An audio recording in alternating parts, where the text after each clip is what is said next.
Pisces, kamusta kayo? Hope you're all doing well. And welcome to 1111 Pinoy Tarot. This is a general reading for love or romantic situation. Just take what resonates for you at wag ipilit itugma kung hindi para sa'yo. Maraming salamat sa'yo, Pisces. Please like, comment, and share, and please tap the bell for updates. Tingnan natin kung ano yung energy mo and your person about love or romantic situation. Anong energy ng person mo, Pisces? Love and romantic situation. Anong energy ng person mo? Okay.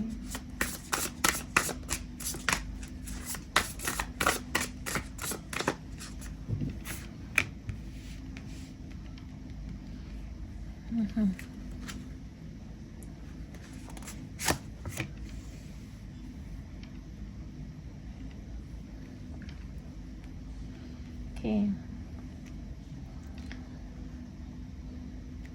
Yeah, your person wants security, no? Love and security in the relationship. Pero parang nararamdaman niya na he or she is left out in the cold, no? Parang hindi mo siya nabibigyan ng oras, time, or time, attention, for some of you. Yeah. Gusto ng person mo merong togetherness with the family, no? Parang magkakasama kayo sa lahat ng mga okasyon, okay? Yeah, fun times, no? Bonding with you. And if you have kids, no? Bonding with the family. Okay? So, parang naghahanap lang ng attention yung person ninyo, Pisces. Okay?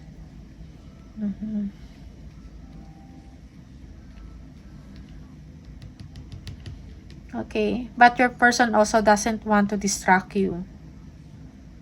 Parang binavalue niya din, no? Yung quiet time mo o yung alone time mo. Okay? Yeah. Or your person is being also defensive, no? Parang ayaw niya din mag-initiate, no? Or mag-open up about that with you, Pisces.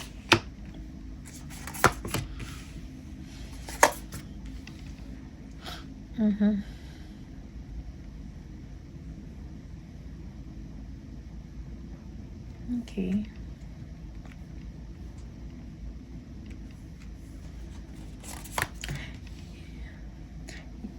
Okay, mahal mo yung person mo. Okay, medyo malalim na rin yung inyong relationship, no? Merong commitment or marriage at the same time. Okay, so it's either you are married to this person or committed already to this person. Okay, and there is something na parang meron ka ring personal issues mo, Pisces, or meron ka ring mga conflict and parang umiiwas ka doon. I mean, going towards calmer waters. Gusto mo ng maayos, peacefulness, okay, in your situation. You don't want conflicts, no? You are avoiding conflicts. Okay? Yung iba sa inyo, you want to travel, you want to see your person, yeah? Parang kailangan ibalik yung kasiglahan sa inyong relasyon. The Sun. Yeah, for some of you, you are dealing with a Leo. Okay. May mga competing goals, no, in your situation. Maybe this is about work. There is competition, rivalry, and I think that's the reason kung bakit yung person mo is feeling left out in the cold. Okay? Yeah. Your person is also showing strength, no, towards you.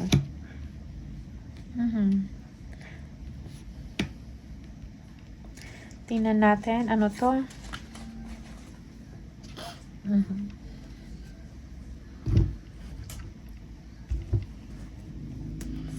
Yeah, for some of you, you are dealing with someone na may age gap, no? Or you are dealing with a father to your child, okay, or to your children.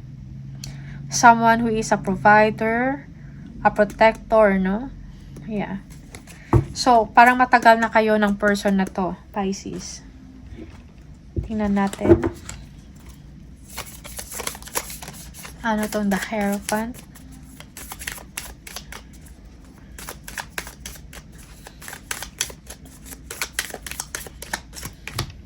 Yeah, Ten of Cups. So, your person, parang siya yung tipo na tao na binavalue niya yung commitment, no? Yung relationship, and then family. Okay? Maybe this person is a family man. A provider and protector at the same time. Okay? Gusto niya happiness and togetherness sa kanyang pamilya. Okay?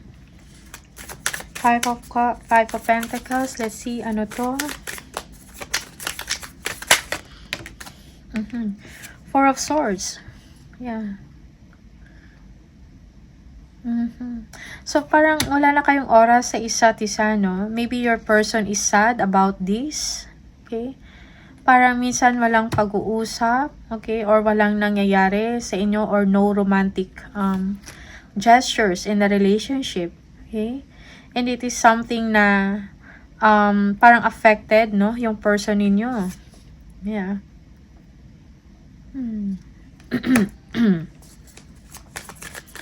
Kumbaga, parang ang relasyon nyo ay namamahinga, ang inyong connection, yung energy. And this is something na kinalulungkot ng person mo. Ten of Pentacles, let's see.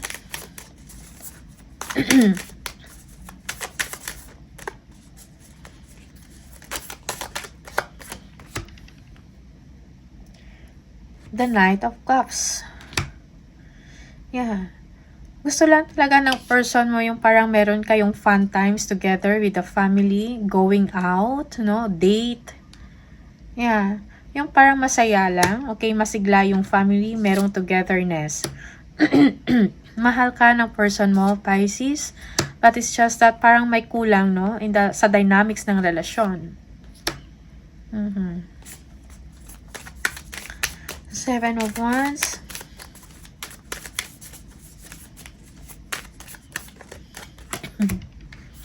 Temperance. So, parang tinitemper lang din ng person mo, no? Yung kanyang emosyon, no? Ang kanyang feelings. Maybe itong person na to is parang nagpapakita na showing strength, no? Yung parang well, it's because ayaw niya din siguro na magkaroon ng argumentation or fighting, no?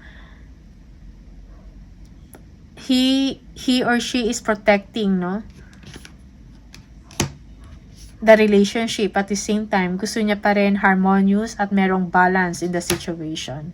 Okay? Maybe your person doesn't want to fight or doesn't want arguments, no? So, parang kinikip niya lang din or tinitemper niya ang kanyang emosyon, ang kanyang anger, kung nagagalit man siya, okay? He or she is controlling, no? Yung nararamdaman niya. Okay? Kung meron man siyang issues or problema, kinikip niya lang sa sarili.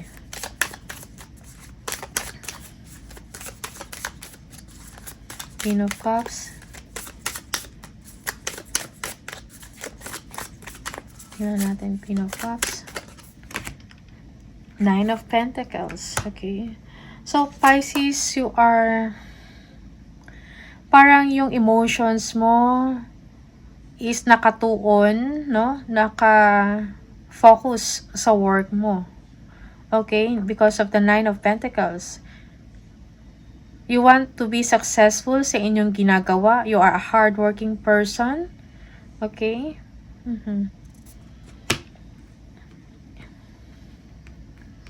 Yeah. So, nakafocus ka sa goals mo, sa sarili mo. You are nurturing yourself, developing yourself. You want something na you want comfort, no? Material, comfort, and security, and independence, no? Financial independence. Okay? Financial security. This is what you want. Okay?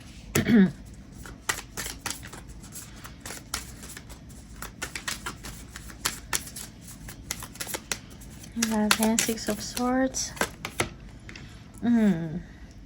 Three of Swords. Okay? So, Pisces, are you frustrated, disappointed, something? Three of Swords, maybe there is a third party involved. Okay. Yeah. But you are moving away from conflict or from chaos, no? Umiiwas ka sa problema or sa gulo. Okay? Yeah. But you are affected, no? In this situation.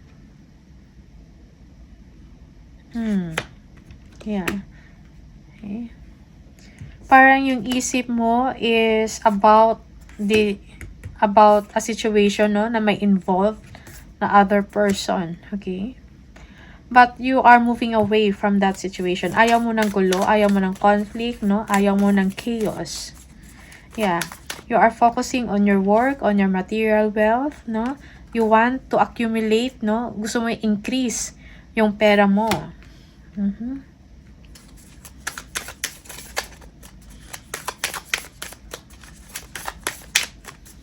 Knight of Cups. Ito, Knight of Cups. Yeah. Queen of Swords. Okay. Maybe for some of you, there is someone, no, who wants to communicate that they want you, they are interested in you, Pisces. Okay? Yeah. There is a third party. They are showing you that they like you. They admire, parang ina-admire ka nila or meron silang crush sa inyo. But this is not crush. This person, parang gumagawa na rin siya ng action towards you. Okay?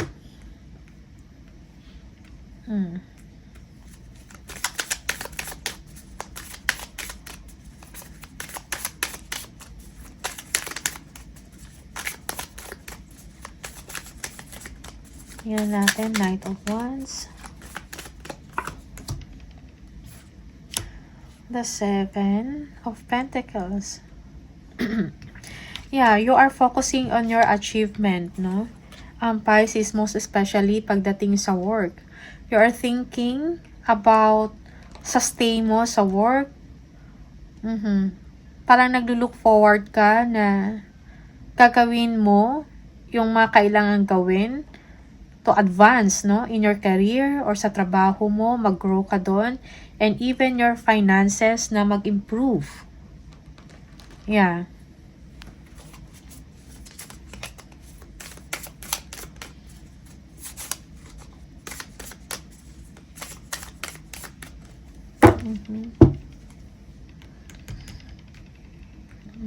Yeah, nakafocus ka doon, no, sa achievement mo sa work, sa trabaho mo.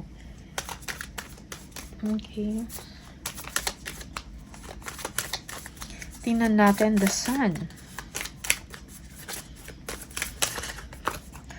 Oh, the Sun. Yeah.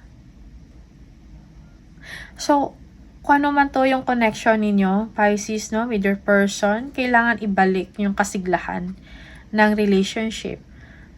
No, happy moments, no? Kailangan nyo make plans with your family or with your person, go out and see the sun together, okay? Yeah, siguro like mga activities, no? Bonding moments with your person. Kasi parang nawala, no? Nawala yung focus ninyo sa person mo. And you are focusing yung attention mo na sa trabaho, and then there is someone else na may gusto sa inyo. Expressing, showing na interesado sila sa inyo. But you are competitive about sa work. Yeah, yung iba sa inyo nag-grow ang career, yung trabaho nyo, okay? Merong improvement sa work.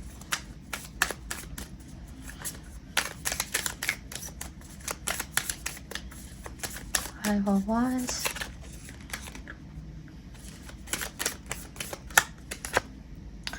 Eight of Cups. So, let go. I-let go itong, kung meron mang conflicts, no, or arguments, something like that. Okay, kailangan yung pag-usapan, no, at iwasan yung gulo sa inyong situation. Avoid ya. Kaya nito, no, sa part mo, you are refusing, you are staying away from conflict, and ito yung kailangan, no, Pisces. So, stay away from possible na problema, magiging problema sa inyong relasyon. Okay? Stay away from competition or rivalry or third party. Okay? At ibalik ang sigla, no, sa inyong relationship. Yung happiness, blissfulness, no? Prioritize your person and your family. Yeah. Tingnan natin. Hidden truths from your person.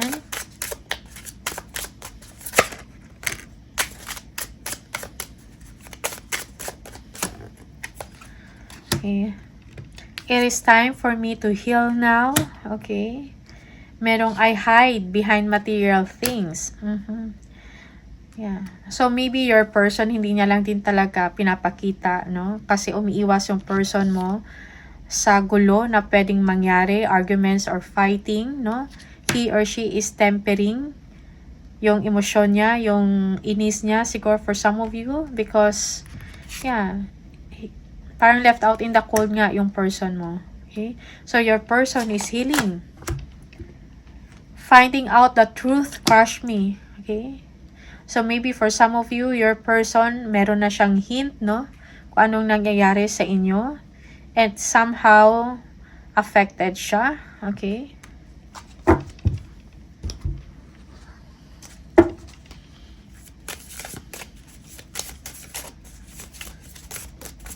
For Pisces. Forgiveness. Stop focusing your energy on past events, for life is too precious to waste. You create your reality by what you think, dream, and imagine. Okay, so forgiveness, forgive. Okay. So, Pisces, these are the messages for you. I wish you good luck, no, in your relationship and connection. Maraming salamat sa iyo, and I'll see you on the next video. Bye!